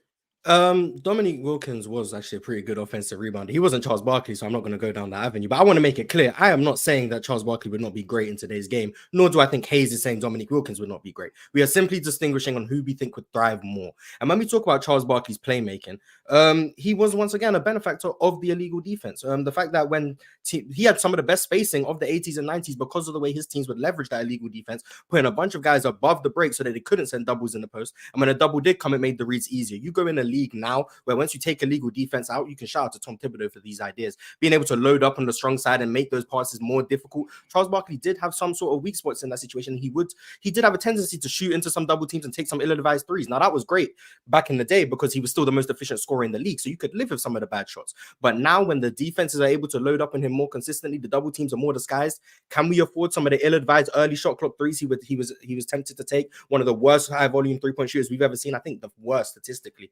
And those playmaking holes may show their head a little bit more, even though he was a high IQ player. But Dominique Wilkins, I want to talk about him as an off-ball weapon. His ability to fill lanes in transition, maybe the best in the league at the time, one of the best in today's game for sure. His mid-range game, which will be only expanded now because he's able to get to the rim more, is now more of a fullback option as opposed to something he had to go to a lot more because of the clog spacing. More spacing for Dominique equals more driving lanes, easier to play off the ball, more lob opportunities because that's a big part of the game. Pick and rolls. Everything about Dominique's game gets expanded. Charles Barkley's gets minimized a little bit. Round two, Hayes. I think I look at it and I say say that Charles Barkley's strengths get minimized a little bit with his spacing. I understand the point of the illegal defense and how the NBA has changed that, but let's also go to, this is not a league that a lot of players play as physically as what Charles Barkley has. Now, we can say that he was a benefactor of the illegal defense all day long, but the fact is you can't take away how physical, especially in his primes, Charles Barkley was. Now, both these players played around the same amount of seasons. Their averages, we're not talking about who was the better players, who would thrive in the modern day game. Again, I go to the fact that Charles Barkley played in an era where the big man was much bigger than Charles Barkley. And whether you believe he was 6'4" or 6'6", he was playing extremely undersized now. And the fact that with the NBA game, the size of the average NBA player going down almost a half a foot from Charles Barkley's time playing to the modern NBA, the game has also moved to an area where Charles Barkley could thrive in, with the fact of the added spacing, the added three-point shooting. Yes, Charles Barkley was not a great three-point shooter, but to say that he was one of the worst volume three-point shooters in NBA history, when he averaged taking 1.9 three-pointers per his career, he wasn't that volume of a three-point shooter. And I think also when you look at Dominique Wilkins as well, wasn't a great three-point shooter. Now, with both these players being great players and adapting and being as smart as they were, could they have adapted to the game? Absolutely. But Charles Barkley was a more high IQ player, and typically high IQ players are able to find, because he would have then grown up in this era and found a way. Zion Williamson, people try to comp to Charles Barkley, and I say that Charles Barkley is who Zion Williamson wishes he could be. Mars, round three. I spoke a lot about Barkley's deficiencies, and I wanted to spend time talking about what Wilkins' strengths were, but it's a flat-out lie that the league is just half a foot shorter now than it was in the 80s and 90s. In fact, the league difference in height went from about 6'7" to about 6'6.5". And when you look at weight, the league is actually heavier now than it was back in the 80s and 90s. The average weight is much higher. And when you look at weight height by position, power forwards, exact same height. more weight, 20 pounds heavier actually from the 80s and 90s. So that's not true. But Dominique Wilkins' strengths, like I've said, will be exacerbated in today's game. The transition player he was, the ability to get downhill, he was able to play off the ball in a way that Charles Barkley wasn't. Charles Barkley was extremely ball dominant, especially in the half court. Dominique Wilkins being able to play off of others, because it's not about just, oh, can you be the number one option and dominate the ball? How do you play next to other players? The league is more talented than it's ever been. So you need players who are able to play next to other guys who are able to do other things, whether that's pick and roll ball handlers, whether that's low post presences on as bigs, all of those things. Dominique Wilkins thrives playing next to them. And the elephant in the room is defense. Charles Barkley was a horrible defender back in the day. Now, in today's game, with more spacing, with more movement, where mismatch hunting is at its highest, Charles Barkley was someone who wasn't a very good rim protector, would chase blocks, was very caught unaware off the ball all the time, in a time where off-ball offense probably wasn't as prevalent as it is today. Charles Barkley's defense goes from bad in the 80s and 90s to one of the worst in the NBA today. Dominique Wilkins, someone who moves very, very well laterally, did have some issues in terms of awareness too, but definitely a lot more physically capable than Charles Barkley defensively. So his defense may be even better with the amount of ground he's able to cover. Where Charles Barkley clearly gets worse on defense and his offense is less valuable, there's no way Dominique Wilkins doesn't thrive more in today's game. I look at the point of Dominique Wilkins, especially defensively. While he was a versatile defender as far as he guarded multiple positions, Dominique Wilkins also was somebody who very so often got accused of not being as engaged defensively. And with the added athleticism, while Dominique Wilkins was a solid athlete in his time, the added athleticism, especially out on the perimeter and the high pick and roll game, Dominique Wilkins, I don't think is necessarily a foregone conclusion that he would thrive. He wasn't even the greatest defensive player then, especially his defensive rating being typically worse than Charles Barkley's, but that's neither here nor there. They guarded very different positions. They were very different defensive players, but to say that Dominique Wilkins would have automatically just thrived just because of the added spacing and the ability to play multiple positions. Let's go. Per his size, Dominique Wilkins was one of the worst rebounders per his size in that era. Now you look at Charles Barkley as well. He was one of the better, especially when you look at per his size. And while Charles Barkley, yes, did get accused of falling asleep defensively, not paying attention defensively, look at some of the better defensive situations that he had with Shaq and things like that. He played really good defense when it was needed, especially when some of the key moments were on. And I think that Charles Barkley being in an era like this where he we can say that the weight's different and all that, but there still aren't players that work hard as Charles Barkley. Charles Barkley would have outworked a lot of players in this era. And then on top of that, with the skill that he had, because again, he was one of the smartest basketball IQ players of his era, he would have absolutely adapted to this game. Maybe not been a three-point shooter, but around the rim, people wouldn't have been able to stop Charles Barkley. That is the conclusion of topic one. The polls are going up right now, and you have 1 minute and 30 seconds to vote on who you think made the more compelling case for that topic. Once again, chat, we are going to start off on the right foot. I need you guys to vote with all objectiveness. Vote on who was more logical and made better points, who provided facts, who had rebuttals, counterpoints, multi-level arguments, who was just ultimately more persuasive, who had the smoother and silkier delivery, who threw a little entertainment in there too, and lastly but not leastly, chat, just simply be fair. All right, let's get into it, y'all. We got 2 more topics. We got 2 contestants, but only one of them can advance and win that $1,000 cash prize, along with this nice belt that I have right here on my shoulder. All right, y'all, 30 more seconds. Go and vote. Also, shout out to Mo. He became a YouTube member today. Salute to you. All right, the next topic that we will be getting into is the most entertaining final series. So that's what we'll do next. Chat, before we do that, make sure you get over there and vote. Waiting for the judges to chime in. Huh, okay. The judges have spoken. The chat has spoken. The time is up. And we will move to our next topic. Once again, most entertaining final series ever. Mars, you went first for topic 1. So, Hayes, it's on you, and you know the drill. Your time will start whenever you kick things off. So, for the most entertaining NBA Finals season ever, I have the 2016 NBA Finals, the Golden State Warriors versus the Cleveland Cavaliers. And I think when you look at entertaining, that's the word here. What was the most entertaining final series ever? You have to look at the storylines that were involved in this. The Golden State Warriors, who just broke the record for most wins in an NBA season at 73-9, already makes it one of the best storylines, period. Then you also look at the fact that there was a 3-1 comeback, and it's the only one so far in finals history, and it involves one of the greatest players, many people's GOATs by most estimations, in LeBron James as well. And then let's also talk about the fact of who stepped up and how that series went down. It's not always about who the victor was and what makes it the most entertaining. As I said, it's about the storylines as well. And even Draymond Green and his Game 5 suspension and how that helped flip that series in that point in time definitely helped make that one of the most entertaining series, because again, Draymond is an entertaining guy in of himself, and at that point in time, him and LeBron James and how he had come at LeBron James many times definitely played a part into it as well. Then let's get into not only the 3-1 deficit, but then the performance by LeBron James over that finals. 29.7 points per game, 11.3 rebounds, 8.9 assists in 7 games in the NBA Finals is one of the most entertaining performances that we've seen over 7 games as well over that amount of time. The storylines of the 2016 Finals makes it one of the best and most entertaining, because you were seeing the king dethrone a team that just broke the record for the most wins in an NBA season. Once again, ladies and gentlemen, this topic is most entertaining final series ever. Mars, it's on you. I always find this stuff interesting because this is just away from basketball. This is what do you enjoy? Me personally, I enjoy close games and I enjoy rivalry. We go back to the 2016 finals, it's great in hindsight. 3-1 comeback, game 7 was close, coming down to the wire, Kyrie shot is great. But then when you actually watch the games at the time, which I know Hayes did and I know people in the chat did as well, game 1 blowout, game 2 blowout, game 3 blowout, game 5 blowout, game 6 blowout.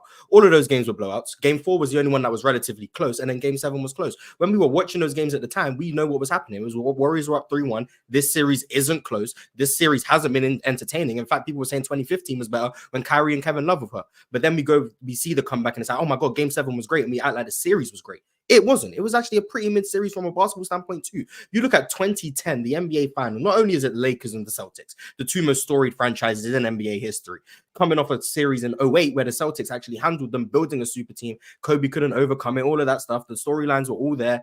And then you look at each game, the intensity. When you talk about basketball, when people imagine basketball, the 2010 finals is like the epitome of everything you want. You want rebounding, you want defense, you want tenacity. That series started. Go watch game 1. 30 seconds in, Ron Artest and Paul Pierce are on the floor in a scuffle. 30 seconds in. That's the intensity you want in a final series. That's how it started. You got Rajon Rondo. He's out there just playing off the ball, playing in the dunker spot, doing all these little weird things. You got Kobe out there with a broken finger. He's trying to will his team to victory. Pau Gasol is battling with Kevin Garnett after the criticism he had in 2008 that he couldn't handle the physicality and the trash talk. Everything about basketball is encapsulated in that series. From the two most storied franchises to close games, to the Lakers going up 1-0, then going up 2-1, then Boston taking a 3-2 lead and the Lakers closing out in 7. It was perfect.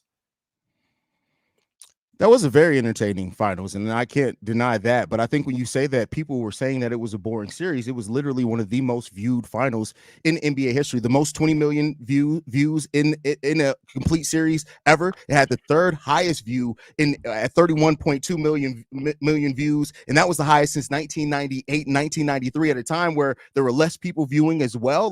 There were more people because there were less channels involved. And the fact that that finals was able to gain that type of viewership, to say that people weren't interested in it because it was boring, I'm sorry, there's just nothing that backs it up as far as people and their viewership. That is a big part of NBA final series being entertaining, is the community aspect of it, of watching it, is the social media aspect of watching it. And that the 2016 finals benefited off all of that. The arguments, the discussions about the legacies and what it means for LeBron, what it means for the Golden State Warriors if they lost that series, being the most wins in an NBA season. All that definitely plays a part in it. Not to mention two of the best players that have transformed the game in a lot of ways, and Steph Curry and LeBron James being involved in that series. Yes, the 2010 finals was a great series, make no mistake about it. When you look at all the aspects as far as what makes us, when we watch basketball, the arguing, the talking, the things like this, the debates, the 2016 finals generated more of that than anyone, because not only were more people watching it, but we were more engaged with each other due to the social media aspect of it as well. Let's not even talk about, you say that there were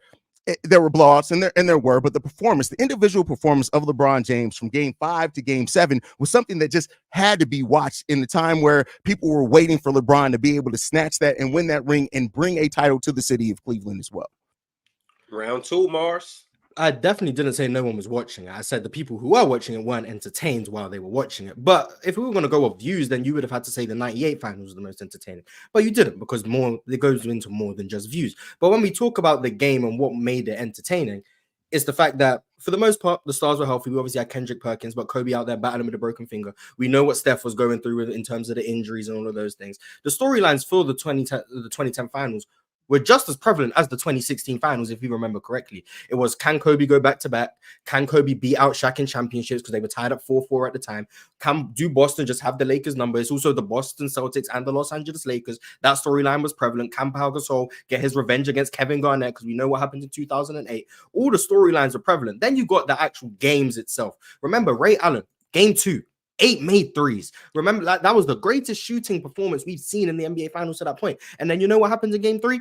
0 made threes. Just how drastic the game could change from one game to another. The finals was just beautiful. Then you go to Game 7. It's a game where Kobe was 6 for 24, but they found a way to get it done. And then Ron Artest makes the 3, and that game was nip and tuck the whole time. The defense was immaculate. No one could buy a bucket. But when we talk about defense and intensity and every possession mattering, the 2010 finals encapsulates that to a T. You look at like the 2016 finals, every possession didn't matter. I go look at Game 6, for example. The Cavs were up 31-11 after the first quarter. The game was over. Like, even if the game had viewers, the game was over after one quarter. The 2010 finals didn't have that. Round 3, Hayes. And again, to go back to the viewership, it's not just about the 1998 finals having the most viewers. Again, that was a time where there weren't as many channels, not as much things on TV. So it's not just about that, but it's about how that also plays into the fact of how we interact as fans. Again, this isn't about which games were better. It's about what's most entertaining. And to say that the aspect of the community aspect of basketball doesn't add to the entertainment value of that, I think that that's missing a big part of why we exist, why we're able to do this on this platform on YouTube, is to have basketball discussions, because that is what adds to the entertainment value and what adds to us as a community enjoying the games. And yeah, when you look at LeBron James, one of the best three game stretches of LeBron James's career, but not only that, the storylines. Again, the fact that the Golden State Warriors broke the Bulls record in that year. Everybody was waiting and seeing if they were going to be able to complete it and actually win a title while having that best record. And in many people's eyes, it actually takes a ding on that they weren't able to win the title with having that best record in the NBA as well. Then on top of that, yes, Kobe, KG, Boston, LA, it all had great storylines, but we were seeing two players still at some of the height of their powers, and Steph Curry still goes on to still be Steph Curry for a huge amount of years after the fact. It was the fact and the nature of, could we see this year after year, that keeps adding to that community aspect. I keep going back to that community aspect because that does add to the entertainment value of how we watch basketball, how we consume content. And at that time, that was one of the most times where everybody was arguing about what this series meant. Back on you, Mars. Yeah, I think I'm going to focus on the on-court product a lot more, because I feel like, yeah, people were watching it, but I think basketball is just a more global game now than even it was in 2010, and in 2016 was more global than 2010. So the viewership, I mean, I can understand that, but when we talk about watching these games, you go back and watch the 2010 finals. I know I do, but when people go back and watch the 2016 finals, you know what they'll do? They'll watch the highlights of LeBron and Kyrie in Game 5. They'll go back and watch Game 7. But every game of the 2010 finals, bar maybe Game 6, is one you could go back and watch and be just as entertained. There's things you missed, whether it was someone fighting through a screen, being extremely physical, the double technicals being given out on the first play of Game 1. Anything that you may have missed, the little nuances, the fact that the game was just played so differently, the post presence. You got the post presence, then you got the isolationists, the Paul Pierce and the Kobe Bryants. Then you got the playmaking hubs at the 5 with Pau Gasol and Kevin Garnett. Then you got the point forwards with Lamar Odom. Then you've got these pure points in Rajon Rondo. Everything that basketball has had throughout the whole history of 1950 to that point in 2010, even to now, that series had it. You had the all-time great players in Kobe Bryant. You had the all-time great defenders in Kevin Garnett. You had the bruisers in Kendrick Perkins. If that's your type of style, you like the New York Knicks of the 90s. You had that. If you like the elite shot makers and all of those things, you had Paul Pierce. Whatever you liked about basketball, the 2010 finals had something for you. If you were just a fan of the big market teams, the 2010 finals had that. Now, no disrespect to Cleveland, but it's Cleveland. The Lakers and the Celtics are the two most storied franchises ever. The 2010 finals had everything the NBA wished that every series had. All right, fellas. That was heat. The polls are running. You guys see the topic, the most entertaining finals. That was an electric round, and I need you guys to talk to me and get over to them polls and let me know who was the better debater on this topic. We got one more topic to go. And we got a very entertaining battle on our hands right now. In case you're just now joining and you missed the last battle, what you don't know or might not know is that, well, Pirates in the championship. Pirate packed up John D. His Cinderella story is over, but shout out to John D and salute to him because he made a deep run in the PCL playoffs. But Pirate will be in the championship to face either A, Hayes, or B, Mars. We have one more topic to get down to the bottom of this, but before we do that, it's 30 more seconds on the clock. I need you guys to get over and vote. And then like the video after that, y'all. It is almost 500 people in here and under 100 likes. It's not adding up, y'all. It's not adding up. Make sure you go slap that like button. And also, if you are watching, make sure you subscribe to Player's Choice. We got more heat like this on the way. This is for $1,000 and also this PCL belt. So there's a lot at stake. The votes are in right now. And we have one more topic to get to. You ready, fellas? Mm-hmm. The last topic that we have is who was the biggest defensive player of the year snub for their entire career? Anthony Davis or Tim Duncan? Biggest DPOY snub for their career. Mars, it's back on you. You are going to kick us off, and your time starts when you do. Once again, similar to the Wilkins and Barkley conversation, let's clarify this isn't who's the better defender because they played in different times. So when we talk about who's the biggest snub for the award, what matters is the competition they were going up against at that time for said award. Duncan was losing to Kevin Garnett, Ben Wallace, Dikembe Mutombo, Alonzo Mourning, etc., etc. Then I could go on. Dwight Howard. Some of the all-time greatest defenders of all time played in Tim Duncan's era. Was Tim Duncan probably the best defender in the league at a point? Yes. But when we look at who AD was losing to, Jaren Jackson Jr.'s, Marcus Smart's, Giannis in 2020, Rudy Gobert, you can make an argument that AD is losing to more inferior defenders, which is definitely the argument I would make. But when we talk about what year in particular someone got snubbed of a defensive player of the year, I'm going to go straight to 2018. There is only one defensive player of the year in a full 82-game season who has played less than 60 games. That was Rudy Gobert in 2018. He played 56 games and won the NBA Defensive Player of the Year. Anthony Davis played 75, Mr. Never Available. And when you look at the numbers and all of those things, the Pelicans were 7 points better with Anthony Davis on the floor defensively, the exact same number as the Utah Jazz with Rudy Gobert. When Rudy Gobert was actually on the bench in the games he played, the Jazz were only 2 points worse defensively, whereas once again, the Pelicans were 7 points worse. Then you look at actually the most valuable thing Rudy Gobert did was protect the rim. Anthony Davis was better at that than Rudy Gobert. He was holding opponents 10% below what they were expected to at the rim compared to Rudy Gobert's 6.5%.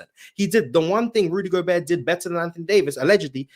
Anthony Davis did that better. And this is Rudy Gobert when he couldn't guard on the perimeter. This ain't 2024. This is 2018 Rudy. AD was snubbed. It's on you, Hayes. Round I one. don't think anybody's going to deny. And like you said, it's not about who's necessarily the better defender because that clearly goes to Tim Duncan. But it does, when you talk about for the career, yeah, we could zero in on one season. And while Tim Duncan did lose to some of the all-time great defenders, let's talk about what Tim Duncan did accomplish and what he did achieve. Let's go with the 15 all-defensive first teams, the 15 all-star appearances, the 5 NBA champions. Matter of fact, as well, when you look at the first 12 years of Anthony Davis' career, he played 736 games. Tim Duncan over that time, 899 games. The fact is that Tim Duncan, and that's just over Tim Duncan's first 12 years. I just use the first 12 years to kind of make it even. Tim Duncan's teams were not only competing for titles at a time where Anthony Davis teams, yeah, they won some games, especially in 2018. I think it was a 48-win season, if I'm not mistaken. But we're talking about a player who was on a team that could have won a title every year, and that was looked at as a perennial championship team. And then also he was a key part of that defense. When guards blew by or got by, I won't say blow by because there was some solid defense overall on that team on the perimeter. When they got by, they still had to face Tim Duncan. And Tim Duncan also, his durability is a big part of why I think that was a snub for his career. Individual seasons, yes, Tim Duncan had some seasons where he wasn't as healthy as well, but Tim Duncan and what he was able to do, because his game was not flashy is a big reason why he also lost some of those awards, especially later in his career. At the end of his peak, Tim Duncan was still a really, really damn good defender and still a pretty healthy player. So when you look at the snub for a career, Tim Duncan's sustained success over his amount of his career definitely makes him one of the bigger snubs for a career from Defensive Player of the Year. Round 2. I thought I was the underdog in this topic. Hayes is giving me the win. I appreciate it. Thank you very much. But when we talk about the longevity of Tim Duncan, that's irrelevant when we talk about Defensive Player of the Year. We need to find the single year that Tim Duncan deserved the award. He might be the Defensive Player of the 15 years. Okay, congratulations, Tim Duncan. But that's not the question. It's who got snubbed for a Defensive Player of the Year. We need to find the year that Tim Duncan was snubbed compared to Anthony Davis. I've outlined 2018 as the year Anthony Davis was snubbed. I'm waiting for you to outline the year that Tim Duncan was snubbed. The one year that I think you could go to was 2004, where the Spurs had one of the best defenses of all time. But unfortunately, he played 69 games. That's a big part of the reason why he didn't win it, which is why it doesn't make sense that Rudy Gobert won it with 56 games. The hypocrisy of that Defensive Player of the Year is not in line with any of the Defensive Player of the Year awards in history. Tyson Chandler is the next closest with 62 games, and that's in the lockout season in 2012, if you remember correctly. Rudy Gobert's 2018 Defensive Player of the Year is not a knock on how good Rudy Gobert was, but it's a knock on the consistency of the award in terms of how many games someone needs to play. When we talk about Tim Duncan as a defender, he was great.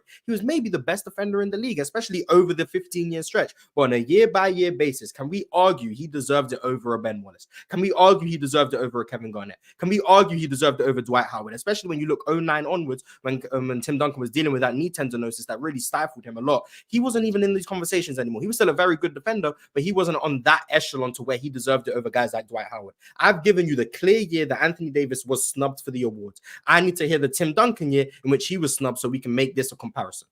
I think you need to understand the question, Mars. The question is who was snubbed for their career. And when you look at it, so you're trying to zero in on a year because that's the angle that you can find to give AD any type of angle over Tim Duncan. Let's talk about it. Tim Duncan has the second highest defensive box plus minus in NBA when it comes down to. You'd also look at the plus minus of 2.3. We're ranked 12 overall. The defensive win share is at 106.3. We're talking about a career. We're not talking about a single season. Yes, we if you want to make it and have a debate about who had the worst single snub, the question as we read it on the screen is biggest defensive player of the snub for their career. And you just said, which came out of your mouth, Tim Duncan may have been the best defender over that career. That makes him, by the nature of the conversation, the biggest snub for the career that he had. When you look at not only was he winning, not only was he competing for titles, not only was he one of the most feared rim protectors of that time, Tim Duncan was the best defender of a career. Arguably, he could be one of the best defenders of a position. The question is, at least as I understand it, is snub for their career. Tim Duncan had the better defensive career. He played more games. He was more durable. And also, he didn't back down and didn't want to play center. Tim Duncan, it didn't matter if he had to guard up, guard down. Tim Duncan didn't back down as AD, who doesn't want to apparently play center because he wants to save his durability. Because again, durability matters in this for a reason. And to say that Tim Duncan, for his career, the career doesn't matter. You need to hear about a specific year. That's not the question. I'm gonna ask the world, what does DPOY stand for? Is it Defensive Player of Career? No, it's Defensive Player of the Year. When we talk about who was snubbed for a DPOY, it means in that season or in a season, they deserved the award and did not win it. When we talk about a snub, it was Damian Lillard was snubbed from the All-Star game in 2016. You know what that means? In that year, he deserved to be an All-Star and wasn't. We need to find the year that Tim Duncan deserved the Defensive Player of the Year and did not win it. When we talk about over the course of the career, maybe Tim Duncan was the second best defender every year for 15 straight years. That would mean he was not snubbed for one Defensive Player of the Year. We need to find the year in which Tim Duncan deserved the Defensive Player of the Year and did not win it. That is how a snub works. Tim Duncan has a larger body of work than Anthony Davis. He has a 20-year career, as you've alluded to. So it shouldn't be hard to find the 1 year in which he was snubbed for the DPOY. If Anthony Davis had one season and then retired, but that one season he deserved the Defensive Player of the Year and did not win it, that guy would be a bigger snub than someone who had 15 years of top 5 defense. Because when we talk about being a snub for this award, is a singular season award. Tim Duncan has a bunch of singular seasons that he may have deserved it, but until you give me the singular seasons in which he deserved it, telling me how good he was for 15 years doesn't prove anything to me. When I talk about Tim Duncan, I'm going to be honest. I'm going to have to make the argument for you. The argument you need to go with is 2007 Marcus Camby. That's where you need to go. So I'm going to tell you, I'm going to sit back for a minute and a half. Go ahead and make the argument that Tim Duncan deserved the award in 2007 ahead of Marcus Camby, because that's the year that you need to go with. And then I will sit tight on my Rudy Gobert didn't deserve it over AD in 2018. You've got a minute and a half to maybe claw this back. Again, I'm not trying to make that argument about a single year. The question is about the career. I'm not interested in making that. I'm interested in making the career of 19 years of Tim Duncan being one of the most fierce defenders. Pick a year. The fact is that Tim Duncan was competing in an era where defense was at maybe its all-time high. Yeah, he was competing against some great defenders, but to tell me that through 12 years, when he ranked all-time 12 years, pick any one of those years, all times through that 12-year stretch, he had the best defensive rating in the NBA. Throughout that, pick a year, pick 12 of them. We can't pick a 12-year time period where Anthony Davis could even stayed on the court, or wasn't Mr. Glass where he didn't even want, or he wanted to guard what would have clearly made him. Guess what? Rudy Gobert, we can make that argument all day long that Rudy Gobert that defensive player of the year should have went to Anthony Davis, but guess what Rudy Gobert did? He actually played the center position. Guess what Anthony Davis has been doing his whole career? Dunking dunking the center position. Tim Duncan, for a career, it doesn't matter. Pick the year. Tim Duncan was the best defender of a generation in what he was able to do. And competing for defensive players of the year with his own teammate in Bruce Bowen? Come on now, Mars. You know better than that, my brother. Come on. We got to come down to it, man. Tim Duncan and the reputation that he built, the defensive accolades that he had over that time, the fact that people recognize him as one of the greatest defenders of a generation. He couldn't pull out one defensive player of the year. Pick a year. It was all a snub because Tim Duncan was the defensive player of not just a year. He was the defensive player of a decade when it comes down to it. Looking forward to going against Pirate, man. Can't wait. Oh, well, not so fast. I don't know if the judges really agree with you, Mr. Blackman. But until we get to that point, you guys go ahead and get over to these polls. You have 1 minute and 20 seconds left to cast your vote for this specific question. Who was the biggest DPOY snub for their careers, or year, or month? Who knows? I don't know. But you guys get a chance to go over there and vote on who you think made the better debate on this topic. Salute to everybody that's in here. Salute to everybody that's on Twitter right now, or X. I know that's what they call it nowadays, X. If you're watching from X, salute to you. We will continue to stream and cast more on X. So you guys stay tuned and be ever vigilant on the good content that we're going to be kicking out you guys' way. We've been dropping some fire content lately. You guys make sure you go check out some of our shorts that we've been dropping. Make sure you go out and check out some of our short form content that we've been dropping. And you know we're coming with a live stream just about every day. We have a new show or segment called PC Breaking, where we will be giving you guys breaking news every hour on the hour whenever it drops. So go check that out as well. And last but not least, you know it was just PC weekend. My man JD clipped up the best moments of our first live video. Make sure you guys get over there and watch that. It's actually one of my more favorite videos that Player's Choice has ever put out. But back to the matter at hand. We have the PCL Final Four, Mars versus Hayes. The time is up. The votes are in. And it's time to get down to the bottom of things. Who will be facing Pirate in the finals? The votes are in. Hold on, wait a second. Let me see what the judges is talking about.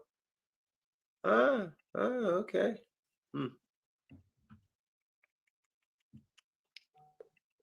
Just count up the votes, y'all. Just count up the votes. Okay.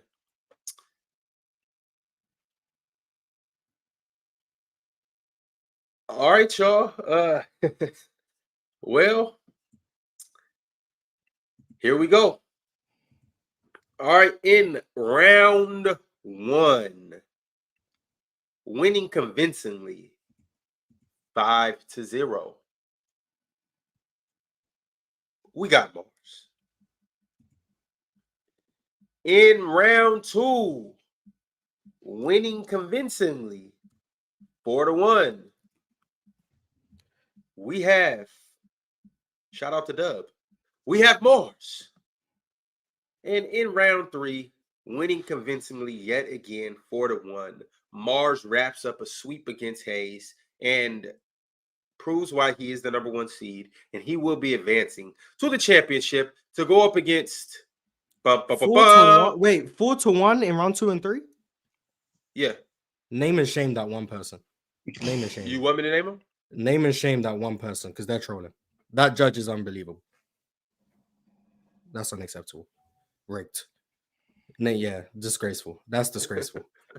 But okay, I guess. All right, y'all. This was very entertaining. Hayes, appreciate you for coming up and doing what you do. You made it to the Final Four. Unfortunately, you won't be making it to the finals, but I appreciate you for tapping in, for joining the PCL, and I hope to see you season 2. Appreciate having me, man. Do you have a prediction for the finals? Listen, I'm not no shade to Mars, but like Pirate has been on a crazy run. I'll pick Pirate. All right. Well, Hayes, until next time, we hope to see you on the panel soon. If not, we'll Just see let you me know in front when. of the logo this week. I'll be there. All right, cool. We'll correspond. We'll figure something out. All right. All right, be easy. The kid from London does it yet again. Allegedly. The kid allegedly from London does it yet again. Mars, that would seem to be one of your easier battles. I don't know who the one judge who picked 4-1 in round 2 and particularly round 3 is a disgrace. That one judge should not be trusted in the finals because they're either listening on mute or something, because that's crazy. But anyway, we wasted 6 weeks for the inevitable. I'm not gonna lie. You could have told people pre-PCL who's gonna be the finals. They would have said Mars and Pirate. We just spent 6 weeks doing what, pleasantries? I don't like. What's wrong with pleasantries? I mean, we knew that we was gonna get to this point. I don't know why we Pirate, you enjoy pleasantries, right? I enjoy some pleasantries. Yeah, pleasantries. Yes, congratulations, Mars. That was very impressive. Absolutely. Streaking to the finals. But yeah, I mean, Group B or what? Group 2? Group 2 clears. I mean, we said before the PCL that me and Pyro were going to be in the finals, and guess what? Ron, you have chat. Ron has a Hollywood produced promo for the finals at his disposal. Yes, I assume he'll play that like once we're done with these pleasantries here. Pirate, do you give me permission to post that? Oh, absolutely. Yeah. That shit was 20 minutes long. I mean, all right, well, I have to, I have to talk to some of my other compadres, and if they feel comfortable with us releasing the video that was put together, we will be dropping that fairly soon. Come on, man. But I enjoyed it. I personally enjoyed it. Is this next Sunday? This is next Sunday? Yes, this is next Sunday at 3 p.m. Eastern time. Oh, 3 p.m. Okay.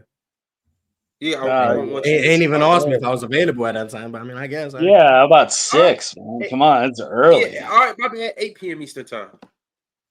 Oh, great, yeah. 8 p.m. like I'm not just a boy with a bedtime, but I mean, I guess. Right, oh yeah, he's in England. Hey, let's do it like allegedly. Let's do it 11 Eastern time. Oh, great, 4 a.m. Great. Yeah.